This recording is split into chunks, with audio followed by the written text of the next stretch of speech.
केरल का नरबली कांड एक बार फिर से सुर्खियों में है। दरअसल इस पूरे केस में रोज ही कुछ न कुछ नए तथ्य निकलकर सामने आ रहे हैं। पुलिस की पूछताछ में परिवार वालों और आरोपियों दोनों के ही अलग अलग मत हैं, जिसके बाद से एक बार फिर केरल नरबली कांड रहस्य बन गया है। कोच्चि, केरल के एलांथूर में कथित मानव बलि का मामला घटना से जुड़े कई पहलुओं के सामने आने के बाद रहस्य बन गया है। यहाँ तक कि उन महिलाओं को लेकर भी गुत्थी अनसुलझी है जिनकी कथित बलि के नाम पर हत्या कर दी गई। रोजलिन और पदम्मा नाम की दो महिलाओं की नरबली के आरोपी भागवल सिंह, लैला और शफी को पुलिस ने गिरफ्त में ले रखा है। परिवार के मुताबिक रोजलिन लॉटरी की टिकट बेचा करती थी। वहीं आरोपियों का दावा है कि रोजलिन एक वयस्क फिल्म में काम करने के लिए आई थी, जिसके बाद दोनों पक्षों के अलग अलग दावों ने नरबली कांड को पूरी तरह से रहस्यमय बना दिया है।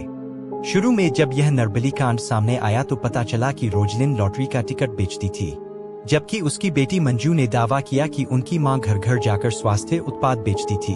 वहीं आरोपी लगातार यह दावा कर रहे हैं कि वह वेश्यावृत्ति के पेशे से जुड़ी थी, जो कि एक वयस्क फिल्म में काम करने आई थी। पथनमथिट्टा के एलांथूर से एक मकान से रोजलिन के शव और घटना का शिकार बनी दूसरी महिला आर पदम के अवशेष निकाले गए।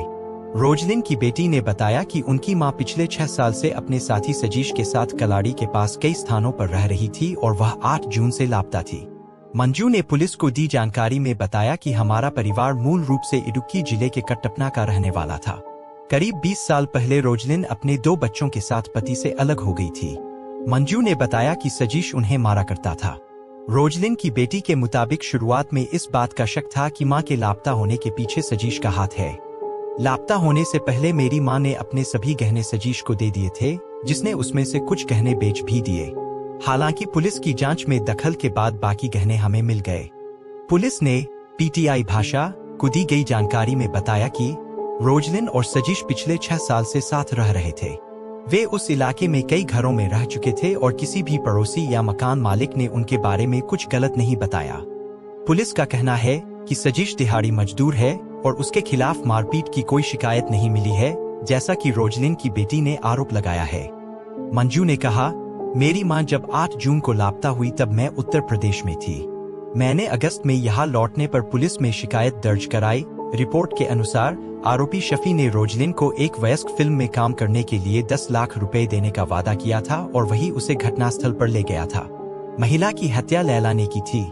वहीं मामले में जान गंवाने वाली दूसरी महिला आर पदम दिहाड़ी मजदूरी का काम करती थी और घर चलाने के लिए नौकरानी का काम भी कर लेती थी। चेन्नई में रहने वाली पदम के बेटे सेल्वराज ने कहा, मेरी मां को दिहाड़ी मजदूरी के लिए एक दिन के 150 रुपए मिलते थे। अधिकतम वह 1000 रुपए ही कमा पाती थीं। घर चलाने के अलावा उन्होंने मुझे और मेरे भाई को पढ़ाया भी। कोविड-19 वैश्विक महामारी के कारण 2 साल तक बेरोजगार रहने के बाद सेल्वराज को करीब 7 महीने पहले ही चेन्नई की एक IT कंपनी में नौकरी मिली थी। उनके बड़े भाई सेट्टू एक शिक्षक हैं और जल्द ही एक स्कूल में पढ़ाना शुरू करेंगे। सेल्वराज ने कहा, मां आमतौर पर हमें रोजाना फोन करती थी, जबकि उन्हें फोन ज्यादा चलाना भी नहीं आता था। 26 सितंबर को जब उनका फोन नहीं आया और कई बार कोशिश करने पर भी जब उनसे संपर्क नहीं हो पाया तो हम घबरा गए। केरल के कल्लूर में रहने वाली मेरी मौसी पलानिम्मा ने कादवंथरा थाने में इस संबंध में शिकायत दर्ज कराई। पलानिम्मा के मुताबिक उनकी बहन और उसका पति 15 साल पहले कोच्चि आए थे। परिवार ने पदम का सम्मान के साथ अंतिम संस्कार करने के लिए उनके शव के अवशेष की मांग भी की है। इस संबंध में परिवार वालों ने तमिलनाडु के मुख्यमंत्री को एक ईमेल भी किया है। पदम 42 की हत्या सितंबर के आखिरी हफ्ते में, जबकि रोजलिन की हत्या जून में की गई थी। मामले के मुख्य आरोपी शफी 52, भागवल सिंह 68 और उनकी पत्नी लैला 69 अभी पुलिस हिरासत में हैं। नरबली कांड के तीनों आरोपी पुलिस के सामने अपना गुनाह कबूल चुके हैं।